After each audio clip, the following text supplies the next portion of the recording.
నేను ఒక వీడియో చూసాను. జగన్ గారు ఏం చెప్తున్నారంటే, అమరావతిలో పెద్ద పెద్ద బిల్డింగ్స్ ఏవైతే కడుతున్నారో అది రివర్ బేసిన్ లో కడుతున్నారు, ఇట్ ఈస్ నాట్ సూటబుల్ అని చెప్తున్నారు. దాని కౌంటర్ కింద నారాయణ గారు మాట్లాడుతూ, రివర్ బెడ్ కి రివర్ బేసిన్ కి తేడా ఏంటో తెలియాలి, ఫస్ట్ ఆఫ్ ఆల్ అది తెలుసుకోండి. సీఎం పొజిషన్ లో ఉన్న వాళ్ళు అది తెలియకుండా మాట్లాడటం అనేది కామెడీ అని చెప్తున్నారు. అండ్ ఆల్సో రివర్ కి ఒక వాటర్ సోర్స్ కి పక్కన క్యాపిటల్ కడుతుంటే కట్టాలి కూడా, ఎందుకంటే వాటర్ సోర్స్ ఇస్ ఇంపార్టెంట్. అలాగే ఉన్నాయి కల్కటా, చెన్నై, సింగపూర్ అని చెప్పి ఎగ్జాంపుల్స్ చెప్తున్నారు. యాక్చువల్లీ మన హిస్టరీ తీసుకున్నా గానీ civilizations have been developed beside a water source. Indus civilization మనకి అక్కడ ఇండస్ రివర్ కి పక్కన, అట్లా చాలా సివిలైజేషన్స్, గ్యాంగస్ సివిలైజేషన్, ఇట్లా డిఫరెంట్ సివిలైజేషన్స్ కూడా అలాగే స్టార్ట్ అయినాయి. సో ఆయన చెప్తా, రివర్ బేసిన్ లో కడుతున్నాం, రివర్ బెడ్ లో కడితే ఎప్పుడైనా ప్రాబ్లం పెద్ద పెద్ద బిల్డింగ్స్ కి అని చెప్తున్నారు. మనకు తెలీదు, ఒకవేళ వీళ్ళు కట్టేశారు అనుకోండి ఈ 5 years లో, నెక్స్ట్ ఆ గవర్నమెంట్ వస్తే మళ్ళా కట్టిని కూల్ చేస్తారా? కట్టిన వాటిని వేరే వాటంగా వాడాలి కదా. పోయినసారి ఆయన రాగానే ఒక దాన్ని రివర్ కి పక్కనే ఉందని చెప్పి కూల్చేశారు. కూల్చడం ఎందుకు, దాన్ని వేరే దానిగా అట్లీస్ట్ గొడవలాగైనా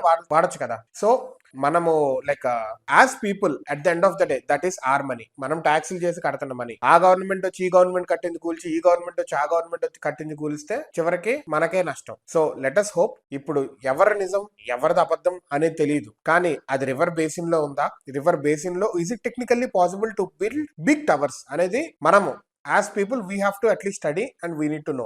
రివర్ బెడ్ లో కడుతున్నారా, రివర్ బేసిన్ లో కడుతున్నారా, మనకి జాగ్రఫీ పరంగా మనకు తెలిసిపోద్ది కూడా ఏది ఏ ల్యాండ్ లో ఉన్నది అనేది కూడా. ఒకవేళ జగన్ గారు చెప్పే తప్పైతే, సీఎం పొజిషన్ లో పనిచేసిన వ్యక్తి ఇట్లా అబద్ధాలు చెప్పటం ఒకటి, సెకండ్ థింగ్ నాలెడ్జ్ లేకుండా చెప్పటం, ఈ రెండు రాంగే. So he has to be correct. ఒకవేళ మన వాళ్ళు రివర్ బేసిన్ లో if it is not suitable and if they are building, అది కట్టడం పక్కన పెట్టండి, లేటర్ వర్క్ అవుతుంటే అసెంబ్లీ అవుతుంటే కూలిపోతే పరిస్థితి ఏంటి, ఉన్న వాళ్ళందరూ చచ్చిపోతారు కూడా. సో అది కూడా wrong. As people what we have to do is we have to do some kind of research and we need to no which is correct technically. తర్వాత ఎవడైతే చేస్తారనేది మనం కూడా తెలుసుకోవచ్చు. So let's hope for the best for Andhra.